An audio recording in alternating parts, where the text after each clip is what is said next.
sa lahat ng reliyon sa buong mundo. Bukod tangi o nag-iisa lamang ang reliyong ito na ibinaba ng Allah na hindi nangangailangan ng miyembro. Bukod tangi ang reliyong Islam, binaba ng Diyos, ng Allah subhanahu wa ta'ala, mula pa sa panahon ni Adam hanggang sa huling sugo, ay reliyon na kailanman ay hindi nangailangan ng kahit isang miyembro. Dahil ito lamang ang kaisa-isang pananampalataya sa ibabaw ng lupa, kahit walang isang miyembro, mananatiling titindig ito, mananatiling tatayo ito. Dahil ang may-ari nito ay ang dakilang tagapaglikha. Pero maliban sa Islam, kapag naubos na ang miyembro, yun nga lang mamatay yung leader ng reliyong yan naghihigiba na kaagad yung reliyon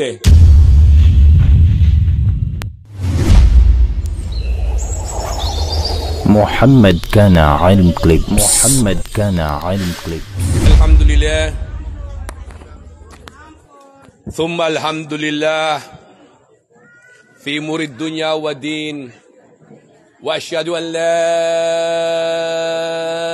إله إلا الله وأشهد أن محمدا عبده ورسوله بعد أعوذ بالله من الشيطان الرجيم بسم الله الرحمن الرحيم ألف لام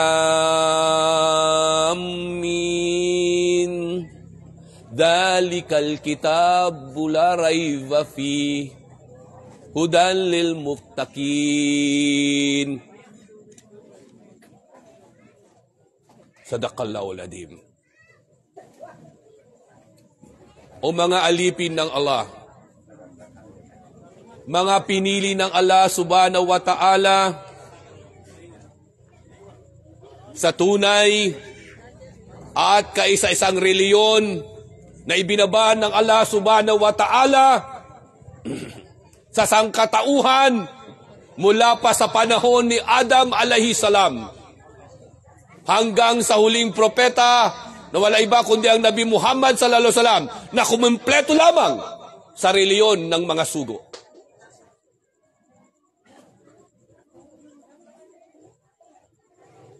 Mga minamahal kong mga kapatid,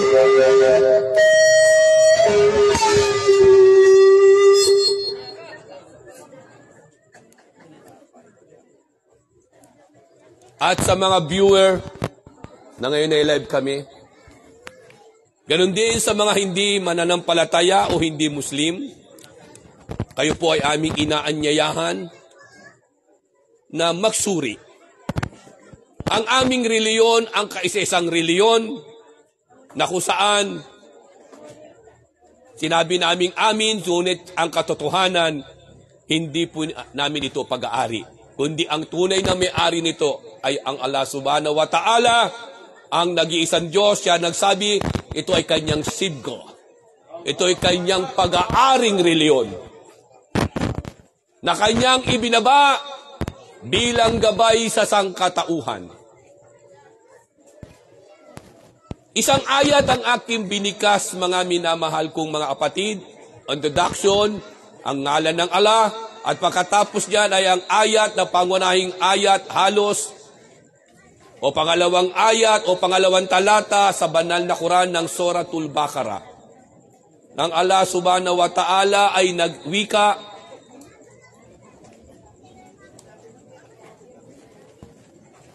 na ang mensaheng ibinaba niya sa huling sugo na siyang nagkukumpleto ng buong reliyon. Nagabay niya dito sa sangkalupaan. Ang sabi niya, mismo siya ang nagsabi, ito ang aklat na ibinaba niya, ang Quran, aklat na walang pag-aalinlangan. Kaya sino mang tao ang susuriin ito, tiyakan mga kababayan, wala kayong ibang masasabi kundi sabihin lamang, tunay nga ito ay mula sa Diyos. Bukod sa wala siyang pag-aalinlangan, binigyan pa ito ng guarantee, katiyakan ng dakilang tagapaglikha, ang Allah subhanahu wa ta'ala, na ang aklat na kanyang ibinaba sa panahon mismo na kung saan ang mga Muslim ngayon ay ginugunita sa pamamagitan ng pag-aayuno, ibinaba ang Quran sa panahon ng Ramadan.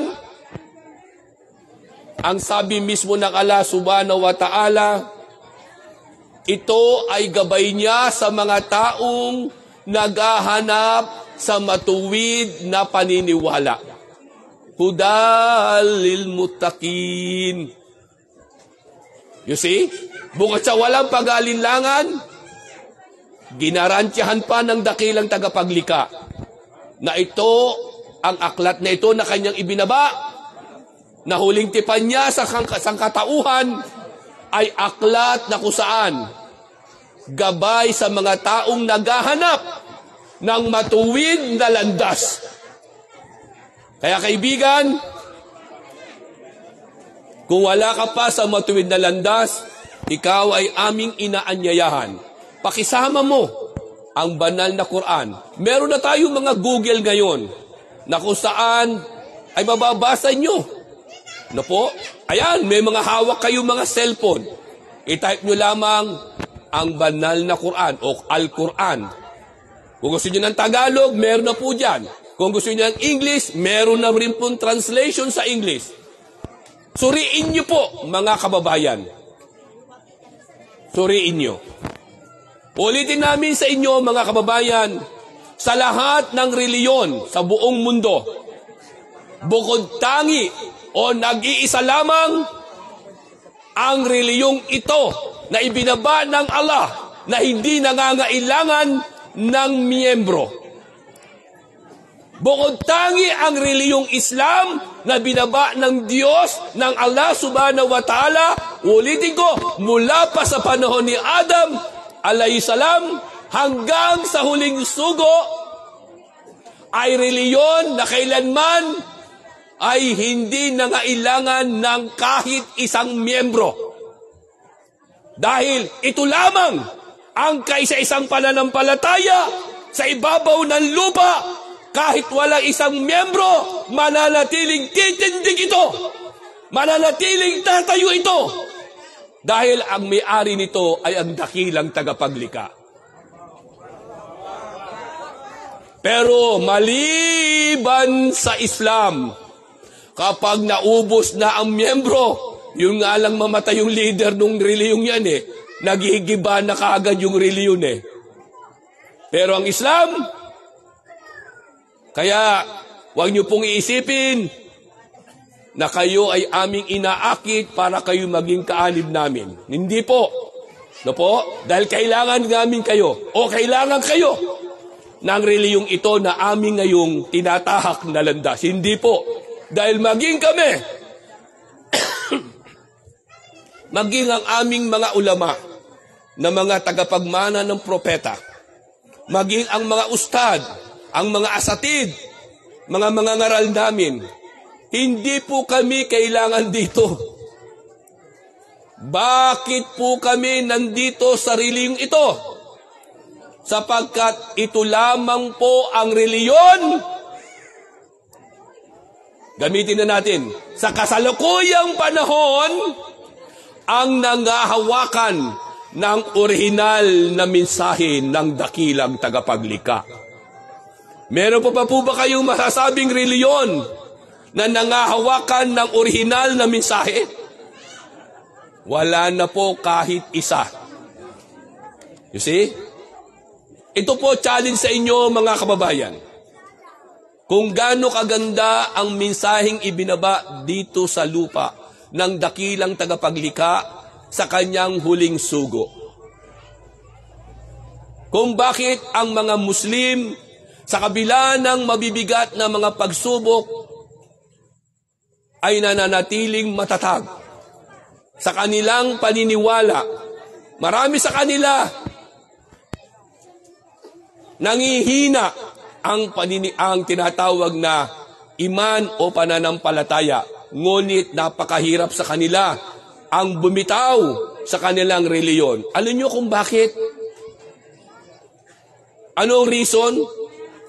Di nyo, meron kayo mababalitaan. Muslim, nag-Christian. Totoo yan. Hindi namin tinatanggihan. Pero yung Muslim na yan, na nag-Christian, pag-aralan nyo muna. Bakit? Tingnan nyo, bandang uli matutuklasan nyo, may depresya pala sa pag-iisip.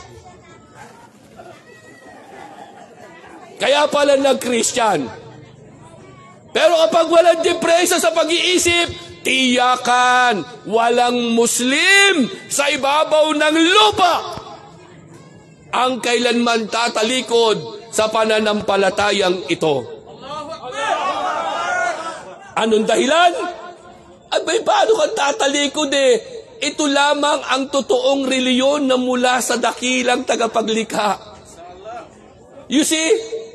At ito lamang ang reliyon na nangahawakan ng original na aklat. Kaya nga sa loob ng 1,446 years, mula nang ito'y ibaba at nakumpleto sa panahon ng huling sugo, sa loob ng 23 taon, nananatili sa kanyang orihinal na kalagayan na kahit isang letra ay walang nabawas. You see? At bilang katibayan, bilyon-bilyon ng mga nabuhay mula nung sa loob ng 1,446 na taon mula na makumpleto ang banal na Quran. Maraming bilyon-bilyon ng mga Arab Christian, Arab non-Muslim ang nakabasa ng Quran. Hindi man sila nag-Muslim, hindi man nila pinasok o yumakap sa Islam, ngunit lahat sila na nakabasa ng Quran, ano ang sinasabi nila? Kahit sila nananatili sa kanilang maling reliyon, wala silang masabi kundi totoo nga na ang Quran ay galing sa Diyos. You see? Anong kadahilanan? Anong guarantee bakit ganoon ang Quran? Bakit siya nananatili na hanggang ngayon ay minememorya ng napakaraming mga bata? Paano pa yung mga nagsitanda na memoryado ang buong Quran? Yung bata nga lang na memorya ng milyong-milyong mga bata. Bakit nila na memorya ang Quran? Kasi ang Allah subhanahu wa ta'ala ay nag-guarantee. Ginarantyahan niya na ang ibinaba niya kay Propeta Muhammad sallallahu alaihi wasallam o yung pang mga nauna na mga kasulatan, idinamay niya na nga pati yung mga naunang mga kasulatan. Ano ang sabi ng Allah subhanahu wa ta'ala? Para matiyak natin, mga kababayan, na ang mensahe ng Diyos ay galing niya sa Kanya, isa lang naman ang acid test Listen carefully, Christian. Listen carefully, non-Muslim. Isa lang ang acid test ng Diyos para malaman ninyo kung ang inyong pinaniniwalaang banal na kasulatan. Tawagin ko ng banal na kasulatan niya dahil tinatawag yung banal na kasulatan ang inyong mga libro bilang inyong batayan sa inyong reliyon. So isasama ko ng banal na kasulatan yan sa kabila ng hindi katotohanan ng banal. Bakit? Mamaya malalaman nyo. Isa lang po ang acid test ng Diyos. Isa lang ang acid test ng Allah kung ang mensahe ay tunay ngang sa Kanya. Ano yan? Ito ang sabi ng Allah. Sabi ng Allah, Bismillahirrahmanirrahim. Apala yatadabbarun al-Quran walau kana indi ghairillahi lawajadu fihi akhtilafan katira. Ililiwat po natin sa magaang na wika na maunawaan natin. Ano man daw mensahe na sasabihin na ito ay galing sa Kanya, hindi mo ito kasusumpangan ng anumang uri ng salungatan. O ito nyo, napakasimple lang ang dakilang tagapaglikha para malaman nyo kung totoo ng inyong pinagbabatayan sa inyong paniniwala ay galing nga sa Diyos. Simple lang. Huwag kayong magsatan. Sample, Biblia. Sabi nyo, yan ay banal na kasulatan mula sa Diyos. Total, Biblia ang karamihan na inyong basihan. Lahat ng reliyon na halos dito sa Pilipinas, Biblia ang basihan eh. O gagamitin natin yung acid test na ibinaba ng Diyos para matiyak natin na inyong Biblia na pinaniniwalaan ay galing nga rin ba sa Diyos? Dahil totoo naman talaga na meron pang naunang mga kasulatan bago ang banal na Quran sapagkat 124,000 ang mga mensahero, messenger, nabi na pinadala dito sa sangkalupaan. Kaya tiyakan 124,000 din ang mensaheng ibinaba dito sa lupa. Walang pag-aalinlangan yan. So alamin natin kung yung mga nauna bang kasulatan, yan yung tinutukoy ninyo ngayon na pinaniniwala ang aklat na Biblia. Gagamitin natin yung sinabi ng Allah, sinabi ng Diyos, na acid test. Para sa ganoon, manatili yung paniwalaan ang inyong aklat. Ano sabi ng Allah? Ulitin natin. Sino mang tao magsasabi ng isang aklat na ito'y mula sa Diyos, bago nyo paniwalaan kung galing nga sa akin yan, hindi nyo kasusumpungan, hindi kayo makakakita ng anumang uri ng salungatan. Sa English, you cannot find therein any contradiction. Diba? 1,446,000 years na. 1,446 years. Mula na ibaba ang Quran. Pinasusubok ng Allah ang kanyang huling mensahe kung meron bang contradiction. Kung may contradiction yan, tiyakan ang libu-libong mga bata, milyon-milyong mga bata, pati ang mga tumanda na nakamemorya ng Quran, sila kagad ay makakaisip, ay mali yun na. Mali yun ni-recite kong yun na, parang kontra doon sa kabilang ayat. Wala po ni isa man sa yung mga nauna pa sa atin. No po? Na nakamemorya ng Quran, wala man lang nagsabi sa kanila na itong ayat na ito kumokontra doon sa kabilang ayat. Wala po kahit isa. Dadako naman po tayo ngayon sa aklat na inyong pinaniniwalaan. Bakit wala ni isa man sa inyo?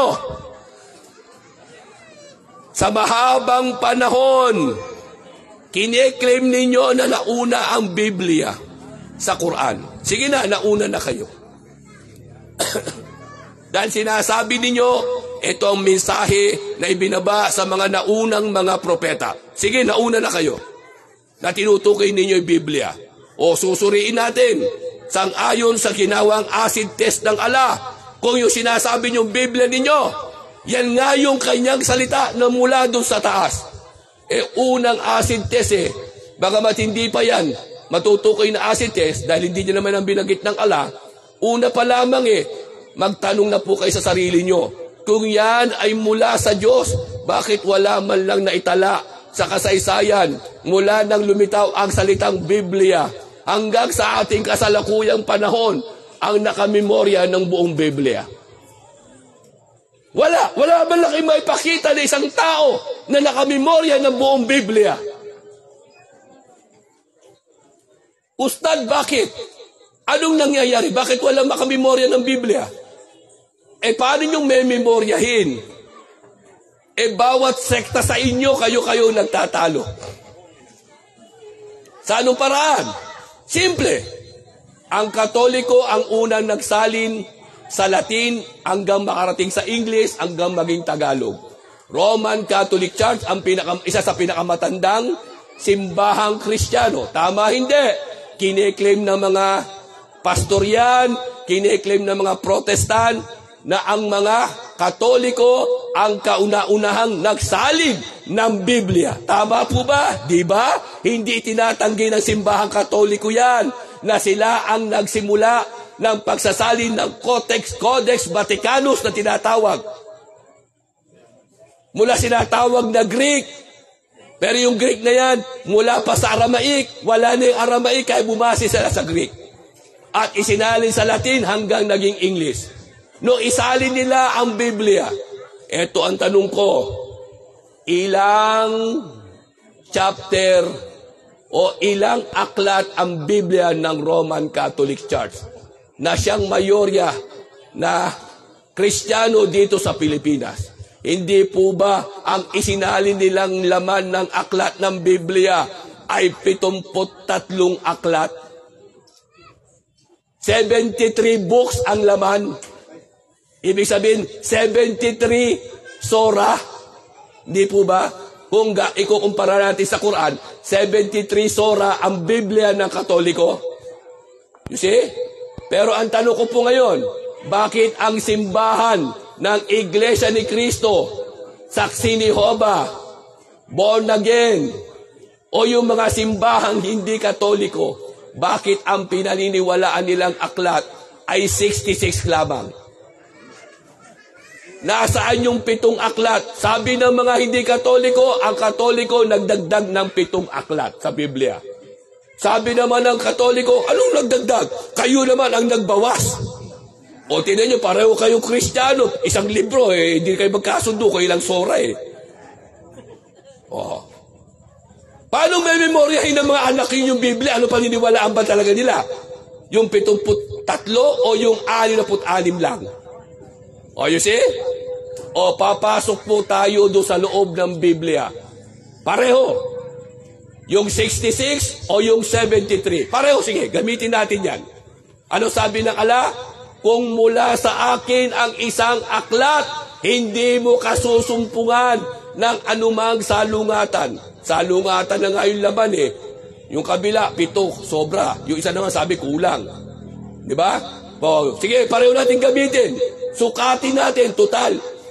Para malaman natin. Paano mamimemorya ng mga batang Kristiyano ang Biblia? Na katulad ng ginagawa ng aming mga kabataan na namimemorya ang buong Quran. At ito'y isasagawa sa Biblia. Simple lang. Tingnan nyo. Yung bata, sisimulan niya, kunyari, sa aklat ng Mateo. O ano sabi sa aklat ng Mateo? Huwag natin pag-usapan si Kristo dahil baka masaktan po kayo lalo. Ayoko makapanakit. Ramadan po ngayon.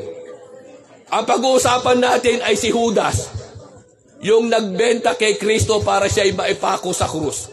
Bagamat hindi po katotohanan yan, sabi ng Quran. Pero sige, yan ang pinaniniwalaan nyo. No po?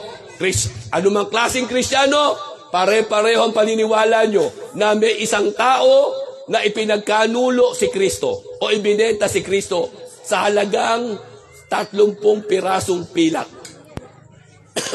Ibig sabihin, ituro lang kung sino si Kristo. Yun ang ginawa ni Judas.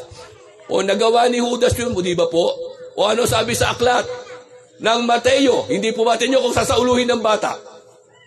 Babasa tayo. Hindi po ba alam na aklat ng Mateo ano sabi kay Judas? Nang malaman ni Judas ang kanyang pagkakamali, isinauli niya ang 30 pirasong pilak sa mga saserdote at pagkaraan, bumili siya ng bukid at doon siya ay nagbikti. O, di ba, linaw? Ibig sabihin, nag-commit ng suicide si Judas. Anong klaseng pagpapakamatay? Nagbikti. Maraming uri ng pagpapakamatay, Nagbaril, naglason, nagpasagasa sa tren, kung ano-ano pa. Tumalo sa bangin. O lahat na yan ay tawag ay suicide, pagpapakamatay. Pero particular sa Mateo, sa aklat ng Mateo, na unang aklat ng bagong tipan, binabanggit na si Judas, nung nagsisi siya, nagkamali siya sa ginawa niya, sinoli niya yung pera na 30 pirasong pila at siya'y umalis, pumunta sa bukid at siya ay nagbikti. Pag sinabing nagbikti, gumamit ng lubid o arambre at O yun. Nagbikte. O di ba simple kahit bata na itindihan o ibig sabihin ng bikte? O di po ba? O ito ngayon tanong ko sa inyo. O di nagme-memorya yung bata, binimemorya niya na yung Biblia. Alam niya, sa aklat ng Mateo, si Judas ay nagbikte. Paglundag niya lamang ng ilang mga aklat. 1, Mateo, Marcos, Lucas, 1. Di ba? O, Roma, mga gawa. O, bali, 1, 2, 3, 4, 5. 5 libro lang ang lulundagin niya. Pag na-memorya niya yung 5, papasok na siya sa aklat ng mga gawa o Acts. O ano naman sabi doon sa gawa? Sa aklat naman ng gawa, patungkol din kay Judas. Binanggit ulit si Judas. Pinaalala ang ginawa ni Judas. Ano ginawa naman ni Judas sa mga gawa? At si Judas na siyang nagkanulo kay Jesus ay bumili siya ng bukid at nakalunok ng granada. Tama hindi? Doon sa kabila, nagbikti. Ano ba tama? Nagbikti ako, nakalunok ng granada si Judas. Kaya malilito yung magmememorya ng Quran, ng Biblia. Bakit? Hindi alam niya. Ano ba susundin niya? Yung nagbikti o nakalunok ng granada? O, sa Quran, mga kababayan, hindi po kayo makakasumpong ng ganyang anumang salita na contradiction. Dahil bakit? Tunay siya na perpekto, walang pag-aalinlangan mula sa dakilang tagapaglikha. Kaya panahon na para suriin ninyo bago kayo datnan ng inyong kamatayan ay mayroon kayo nagkaroon kayo ng pagkakataon na nakita nyo ang tunay at matuwid na aklat na mula sa Diyos man lang. Suriin nyo mga kababayan. Ito po, ganyang kataas ang Quran kung bakit pinahahalagahan ng bawat individual Muslim o bawat individual na mga Muslim. Mga kababayan, yan lang po yung mensahe ko, napakasimple. Naway magbukas sa inyong kaisipan. No po, lalo na sa mga viewer ngayon na live tayo na napapanood. Ha? Meron. Balasang ka ulay alim. Salam may kapangaruma ka matakal. So, alhamdulillah, yan po ang reason. No po? Sino po ba yung nagsasalita sa inyo? Bakit ako ganyang kabangis? Mga kababayan, bago po kayo magbasa ng Biblia, ako po hindi na po mabilang Hindi bababa po ng, bilangin niyo po yung daliri ko sa taas. 10, daliri ko sa baba. 20, higit pa po dyan. Kung ilang beses ko nabasa ng buong buo ang Biblia. You see? Bakit? Sino po ba ang nagsasalita? Hindi po ako pangkaraniwan. Kilala niyo po ako. Mga kapatid kong Kristiyano. Batidin niyo pag sinabing Reverend. Pinakamataas na antas sa Kristyanismo. Batidin niyo pag sinabing Reverend. Lisensyadong reverendo ng Pilipinas ang nagsasalita sa inyo. Inaamin ko po sa inyo na kalako ang Biblia natin ay salita ng Diyos. Pero binuksan ng Allah subhanahu wa ta'ala ang aking kaisipan. At ako ay isinama niya na makita ang katotohanan. At ganun din naman kayo inaanyayahan ko sa katotohanan ito. Sa mga kapatid ko namang mga Muslim, binigyan na kayo ng regalo ng Allah subhanahu wa ta'ala. Pinalitaw kayo sa mundong ito na kayo ay nasa matuwid na landas na. Pwede po bang makiusap, mga kapatid?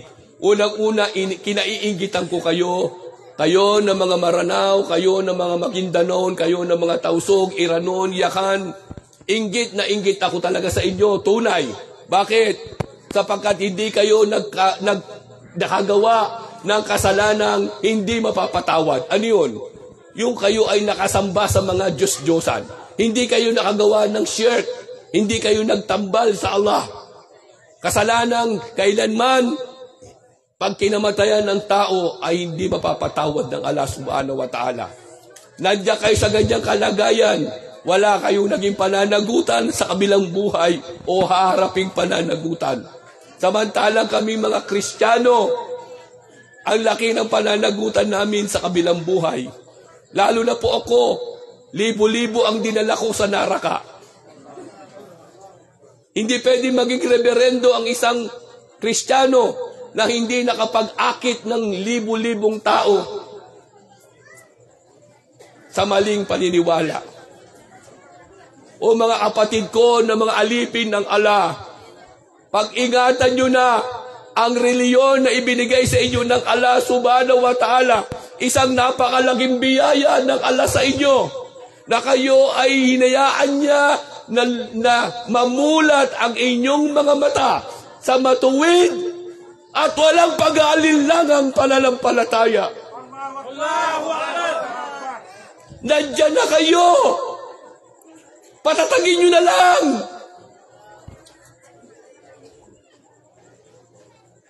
Huwag na kayong bumitaw.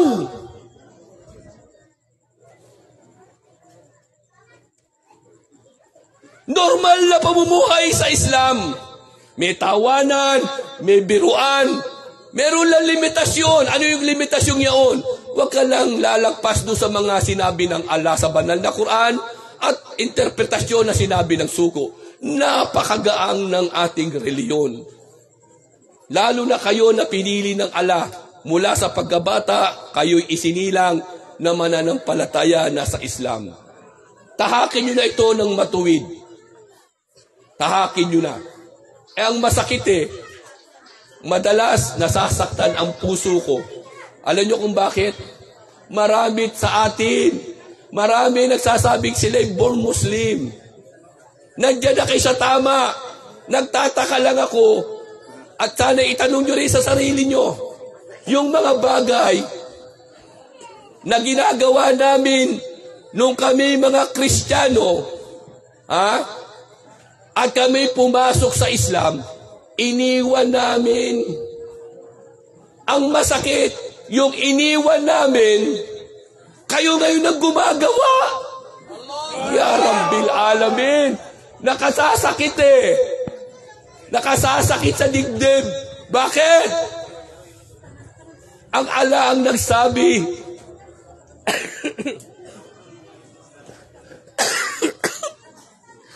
ang Allah mismo ang nagsabi na kayo ay pinili ng Allah subhanahu wa ta'ala bilang ambasador niya dito sa dunya.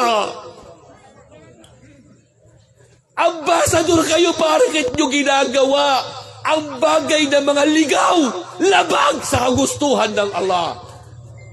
Iniwan namin ang Christmas, may nagki-Christmas na mga Moro.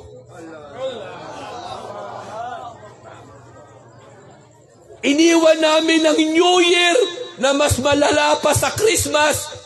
Abay, ang daming Moro, Happy New Year. Astagfirullah, sabi ko, ano yun? Ustad, ano yung kinabihan ng Christmas? Yung Christmas, pagdakila kay Jesus Christ bilang Diyos, anak ng Diyos, shared. Marami nagki-Christmas na Moro. Ustad, ano naman yung New Year? Ang New Year, mas malala, mas grabe sa Christmas. Bakit? Ang New Year, ang dinadakila dyan ay si Janus. Tuwing January 1, nagpapakain ang imperyo ng Roma at dinadakila nila ang Diyos-Diyosan na si Janus. Tingnan nyo maging sa Google. Ano ang ibig sabihin ng New Year? Pagdakila kay Janus, ang Diyos-Diyosan ng imperyo ng Roma. Walang kinalaman sa Islam. Napakalayo. Buti pa yung Christmas Si Jesus Christ, merong kinalaman sa Islam dahil si Isa ibn Maryam ay isa sa mga propeta ng Allah. O at least yung Christmas, bagamat shared, merong relasyon sa atin. Pero yung New Year, walang kinalaman sa atin. Sobrang shirk. Sagad sa shirk. Grabe, iniwan naming mga Kristiyano yan Dahil alam namin yan ay pagsamba sa Diyos-Diyosan. Tapos ang mga moro ng New Year.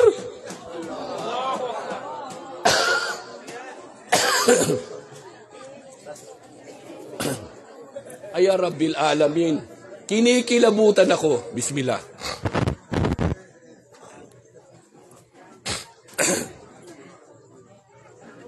Ano pa?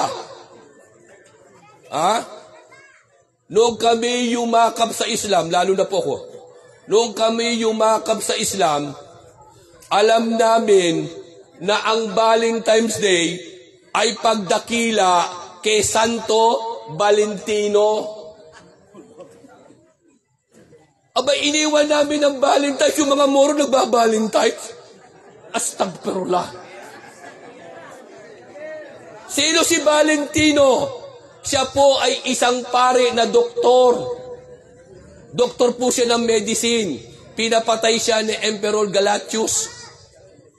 Dahil ayaw niya ng Kristiyano. So dahil bilang pagdakila, pinapatay siya araw ng February 14. At bilang pagdakila ng simbahang Katoliko kay Santo Valentino, ay idineklara na siya ay santo ng February 14 din. Yan po yung Valentine's Day. Alam niyo yan, maging sa Google. Pero bakit ang mga moro? Pagbukas ko ng cellphone, February 13 pala, ang daming moro. Happy Valentine's Day. May mga puso pa. Subhanallah. O mga alipin ng Allah. Nang yakapin ko ang Islam. Mas minahal ko ang aking mga kapatid na Muslim kaysa sa sarili ko. Ayoko pasakitan kayo.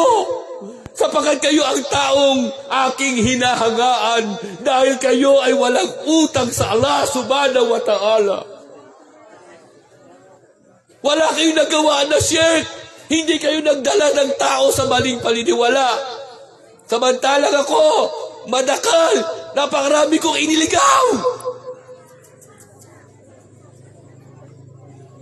O mga alipin ng Allah, tunay, batin ng Allah kung bubuksan nyo ang aking puso. Isa lang ang laman nito. Ano yun? Kung ako'y muling ibabalik ng Allah dito sa lupa, hihilingin ko na ako ay ibalik niya bilang isang Maguindanon. Ako ay iliwal ng isang babaeng Maguindanon. Ay bakit ustad?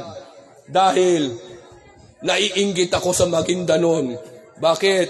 Sapagkat grabe, lahi yata nila ang husay sa pagdalit, sa pagbigkas ng mga ayat ng Quran. Kinikilabutan ako pag bumibigkas ng Quran ang mga Maguindano. Kaya sabi ko, Ya Allah, kung papahintulutan mo kung ibalik dito sa dunya, pahintulutan mo kung iluwal ng isang babaeng Maguindanon. At sana yung nanay ko na yon, pang-apat sa asawa ng aking ama. Para kompleto lalo ang ayat ng Quran. Ya Rabbil Alamin, mga kapatid, ayoko na pong pakabain ang aking sasabihin. Umaasa po ako na kapag iwan po ako ng kaunting mensahe sa inyo, huwag niyong kalimutan. Gusto ko kayong hindi dito makita muli sa dunya. Gusto ko kayo makitang muli sa paraiso na tayo'y magkakapitbahay. Walhamdulillahi Rabbil Alamin.